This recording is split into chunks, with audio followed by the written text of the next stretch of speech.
దేవునికి స్తోత్రం. ప్రియులారా, మనము ఈ లోకంలో జీవిస్తున్నప్పుడు మనతో పాటు ఎంతోమంది జీవిస్తూ ఉన్నారు కదా. అయితే వీరందరిలో కొంతమంది మనతో ఎంతగానో కలిసిపోయి మనకు ఎంతో సన్నిహితులైపోతారు. ఇక మన గూర్చి పూర్తిగా తెలుసుకుంటారు. అయితే ఇక్కడ ఒకటి జ్ఞాపకం ఉంచుకోవాలి. వారు మాత్రం వారి గూర్చి మనకు అస్సలు ఏమాత్రం తెలియనియరు.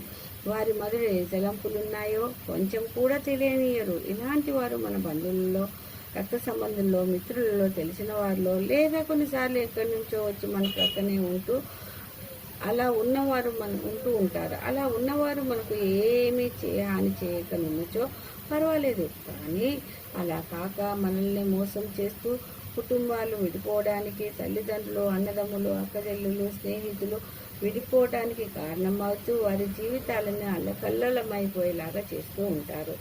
వీరే పక్కలో బలము వంటి వారు, నమ్మించి మోసపరిచేవారు, స్వార్థపరులు. వారి లాభమునే వారు చూచుకునేవారు. అయితే ఇలాంటి వారు బయటికి ఎంతో ధనము, సంపదలు కలిగి ఉన్నను, సర్వ సంపదలను కలిగి ఉన్నను, ఎంతో ఆశీర్వాదింపబడిన వారైనప్పటికీ దేవుడు తన కృపతో తనను వారి యందు ఆనందించి ఇచ్చిన ఆశీర్వాదంలాగా నుండదు. ఇదేమిటి అనుకుంటున్నారా? అవును ప్రియులారా, ఈ వ్యత్యాసము తెలియజేయడికే ప్రభు పరిశుద్ధ గ్రంథంలో యాకోబును గురించి వ్రాయించాడండి. యాకోబు అనగా మోసగాడు అనే అర్థము. పేరులోనే మోసగాడు ఉన్నాడని మనకందరికీ తెలుసు. తల్లిదండ్రులు పెట్టిన పేరుకు తగ్గట్టుగా కొందరు జీవిస్తే దానికి విరుద్ధంగా జీవించి పేరుకును తల్లిదండ్రులకును మచ్చ తెచ్చేవారు ఇంకొందరు. ఇలా ఎందుకు జరుగుతుంది అంటే, దేవుడు ప్రతి ఒక్కరికి ఒక ప్రణాళికను ముందుగా నిర్ణయించి ఉంచాడని తెలియక, పరిస్థితుల ప్రభావంతో దేవునికి లోబడక ఇలా త్రోవ తప్పి దేవుని నుండి దూరమైపోతారు. ఇలాంటి వారిని సరిచేయుటకు దేవుడు ప్రయత్నించగా ఆయనకు లోబడినచో మనల్ని సరిచేసి బ్రతుకులను దిద్ది హెచ్చుగా ఆశీర్వదిస్తాడు. ఇదే యాకోబు జీవితంలో జరిగింది.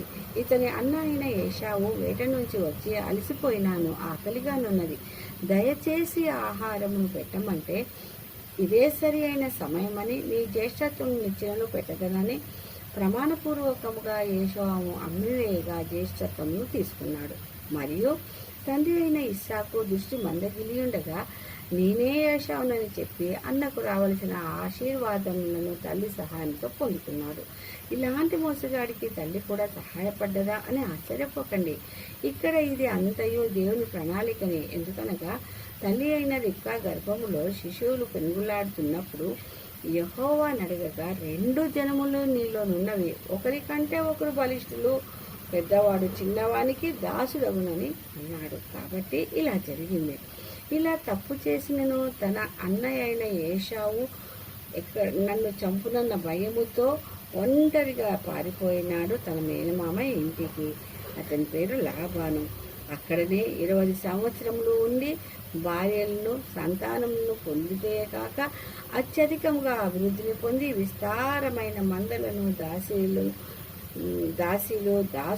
ఒంటెలు, గాడిదలు కలవాడాయను. ఇంకా మోసం చేసే యాకోబునే మోసపరిచినాడు ఈ లాబాను. అంటే మోసగాడిని మోసం చేసే ఇలాంటి వారు కూడా ఎంతో మంది ఉంటూ ఉంటారు ఈ లోకంలో. ఇలా ఉన్నప్పటికీ వారందరూ కూడా ఏ విధంగానైతే లాబాను తన అభివృద్ధికి యెహోవాయే కారణమని, అది కూడా యాకోబుని బట్టియేనన్న సంగతిని తెలుసుకొని ఉన్నాడు. అదేవిధంగా ఇలాంటి వారు కూడా ఏదో ఒకరోజు దేవుడే తమకు సహాయకుడని తెలుసుకుంటూ ఉంటారు.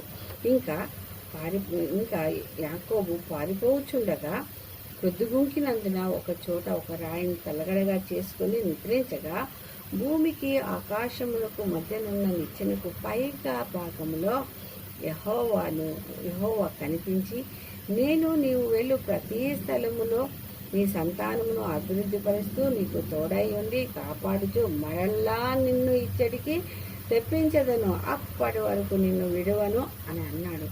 ఇలా ఇన్ని ఆశీర్వాదములు పొందుకున్నను, సర్వసంపదలున్నను, అతనిలో తండ్రిని, అన్నను మోసం చేసి పారిపోయి వచ్చినానన్న భయము ఉంది. అందుకే అతనిలో ఆనందము కానీ, సంతోషము కానీ, సమాధానము కానీ, సంతృప్తి లేక వెలతి కలిగిన జీవితముతో చుట్టూ అందరూ ఉన్నను, అన్నీ ఉన్నను, ఎవరికీ చెప్పుకోలేని ఒంటరితనమును అనుభవిస్తూ తిరిగి వచ్చి స్తంభముగా నిలిపిన రాయిని మందిరముగా చేస్తానని దేవునికి ఇచ్చిన మాటను కూడా మర్చిపోయాడు. ఇలాగా మోసం చేసేవారు కానీ, తప్పు చేసి ఇంటి నుంచి కానీ, తమ వారి నుంచి దూరంగా పారిపోయిన వారు కానీ, మోసగింపబడేవారు కానీ, ఒంటరితనంతో ఎవరికి చెప్పుకోలేని జీవితము గడిపేవారు కానీ, ఆనందము సంతోషము లేక వెలితి కలిగిన జీవితం ఉన్న వారే కానీ, దేవునికి ఇచ్చిన మాటను నిలుపుకోలేకపోతున్నామేనని కానీ చింతింపక భయపడక ఎలాగైతే యాకోబు పశ్చాత్తాపం కలిగిన వాడే దేవుని యందు భయముతో భక్తితోనూ తన వారు తనను దరిచేర్చుకుంటారో లేదో పరీక్షిస్తారో లేదోనని భయమున్నను దేవుడు తిరిగి బేతేలుకు వెళ్ళమనగానే దేవుని మాటకు లోబడి దేవుని తోడు సహాయము నన్ను నడిపించును, ఏ అపాయము రాకుండా కాపాడును, రక్షించును అన్న ధైర్యముతో విశ్వాసంతో ముందుకు సాగాడు. అందుకై తన సమస్తమును 3 గుంపులుగా చేసి యబ్బోరీమును దాటించి తన దూతతో ప్రభువగు ఏశావుకు దాసుడైన యాకోబు పంపిన కానుకలని చెప్పమని తనని తను తగ్గించుకొని వారిని పంపినాడు.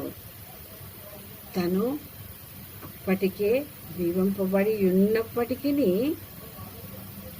తనలోని వెలితి కలిగి ఉన్నందున అక్కడనే తెల్లవారు వరకు దేవునితో నన్ను దీవించు వరకు నిన్ను పోనీయనని పెనుగులాడుతుండగా తను గెలవకుండుట చూచి తొడగూటిపై కొట్టి, నీవు దేవునితో మనుషులతో పోరాడి గెలిచితివి కనుక ఇక మీదట నీ పేరు ఇశ్రాయేలు అనగా దేవునితో పోరాడువాడు అని పిలువబడతాడని చెప్పి అతన్ని ఆశీర్వదించినాడు.